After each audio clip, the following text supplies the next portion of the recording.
Republican leaders in 2018 are profoundly different than the ones who dealt with Watergate in the 1970s. During Watergate, a significant number of GOP members of Congress and the Nixon administration publicly resisted President Richard Nixon's efforts to undermine the rule of law. Sponsored today's GOP leaders, with few exceptions, meekly follow President Trump. Republicans in Congress, and even GOP candidates for Congress, have been loath to criticize the president. Their submissiveness has significant implications. In my view, some Republicans today are, with the support of the president, openly impeding an ongoing investigation that may or may not implicate Trump. Recent attacks from Republicans on Robert Mueller's investigation into Russian interference in the 2016 election has made that much clear.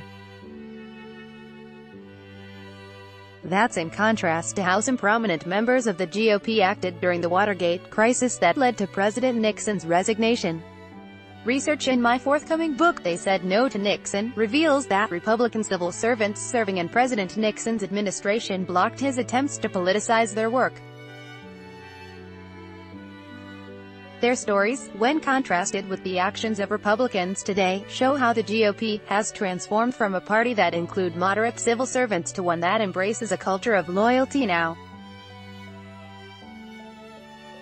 Past isn't prologue. The political backdrop today is of growing crisis for President Trump as Mueller's investigation has spawned indictments of the president's associates. 2 people, including 5 in Trump's circle, have been charged in Mueller's investigation. On Tuesday, Trump's former campaign chairman Paul Manafort was convicted of tax evasion and bank fraud. On the same day, the president's former personal lawyer Michael Cohen pleaded guilty to 8 federal crimes, including campaign finance violations. Trump feeds the crisis atmosphere with intemperate tweets and inflammatory statements. Earlier this month, Trump sent out a tweet that openly encouraged Attorney General Jeff Sessions to end Mueller's investigation. Following the Manafort conviction, the president once again referred to the Mueller investigation as a witch hunt, and praised Manafort, calling him a brave man for refusing to break.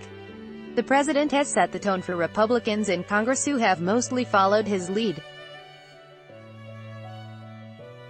Representative Jim Jordan, R. Ohio, has attempted to rally Republicans in Congress to impeach Deputy Attorney General Rod Rosenstein, who is overseeing the Mueller investigation. House Majority Leader Paul Ryan disavowed this effort, though he was still supportive of other measures conservative House members wanted to take that would escalate the conflict with Rosenstein in the Justice Department. House Republican attacks on Rosenstein follow those of Devin Nunes, a Republican caliph, the chair of the House Intelligence Committee, who has repeatedly tried to find ways to limit the scope of the Mueller investigation. Representative Jim Jordan, R. Ohio, wants to impeach Deputy Attorney General Rod Rosenstein. AP, Andrew Harnack. Moderate Republicans. Here are 3 instances when Republicans in both Congress and the Nixon administration stood up to Nixon. 1. Richard Nixon resigned from the presidency on August 9, 1974, more than 2 years after 5 men who worked for the president's re-election campaign were caught breaking into the Democratic National Committee at the Watergate office complex. Subsequent investigations uncovered evidence that the White House attempted to cover up their involvement in the break-in in order to hide their broader campaign to spy on their political opponents. That evidence included the "smoking gun" tape which featured the president discussing with his chief of staff H.R. Haldeman how they could stop the Watergate investigation. On August 7, Republican Senators Barry Goldwater and Hugh Scott, along with Congressman John Jacob Rhodes, went to the White House and told the president that his support in Congress had collapsed. They also told the president that the House would impeach him and that the Senate would convict him. Nixon announced his resignation the very next day. 2. In contrast to the Republican Party of 2018, which has largely followed Trump's brand of conservatism, the GOP of the Nixon era represented a wider range of views. The Nixon administration and Republicans in Congress include many moderates whose priorities were not always in line with the more conservative White House. Among the moderates were cabinet members Attorney General Elliot Richardson and Treasury Secretary George Shultz. Less than 2 months before the 1972 presidential election, in which Nixon was running for re-election, IRS Commissioner Johnny Walters refused to comply with the White House's plan to audit hundreds of the president's enemies. Shultz defied the White House and supported Walters, who worked for him.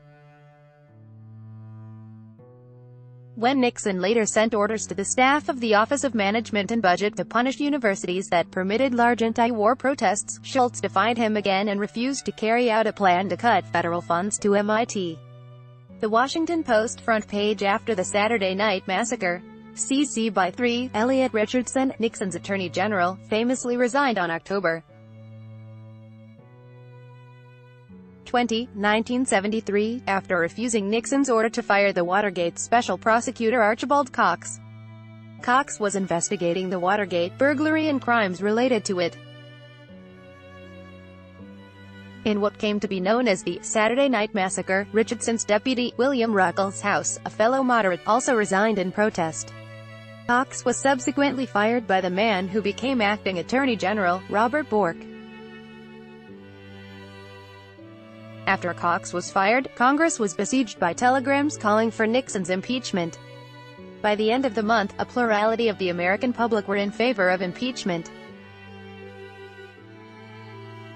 Nixon later wrote in his Memoirs of Richardson, a product of the Ivy League establishment, the first major mistake was the appointment of Richardson as Attorney General. He added, Richardson's weakness, which came to light during the Cox firing, should have been apparent. Nixon labeled moderates who resisted his orders as weak and disloyal, similar to how Trump has described Attorney General Jeff Sessions and others who disagree with him. Commitment to civil service. I believe that the individuals who said no to Nixon placed an emphasis on finding nonpartisan solutions in their work instead of slavishly following their party and its leader. For example, former IRS Commissioner Johnny Walters, the Republican who refused to audit Nixon's enemies, said in 2008, by doing the job right, we were protecting our tax system and the tax laws and the taxpayers, and not the administration. Like Shultz, Walters' stand demonstrated that he was someone who was not bound by his political party. Walters and other administration officials were committed to nonpartisan civil service. Nixon was a politician. Nixon once said to his outgoing cabinet member John Connally, I don't believe that civil service is a good thing for the country. Culture of loyalty. The actions of Walters, Shultz, Richardson and Ruckelshaus, as well as the Republican congressional leaders who told Nixon he'd lost party support, show that there were GOP officials and leaders who were willing to challenge President Nixon. Similar to today, each of these Republicans had to overcome the president's culture of loyalty. Nixon frequently obsessed over creating what he called a new establishment that would move the country in a more conservative direction. Its central component was loyalty to him. During a meeting where he plotted out his second term, Nixon said, I'd rather take a dumb loyalist than a bright neuter. Soon after the Saturday Night Massacre, Nixon wrote that establishment types like Richardson simply won't stand with us when the chips are down. Today's Republicans are led now by a president who also demands loyalty at every turn, and their actions stand in marked contrast to those who once were faced with similar challenges, and who chose country over loyalty to one man. By Michael Kontsevitz, Assistant Research Scholar, New York University. This article was originally published on The Conversation. Read the original article.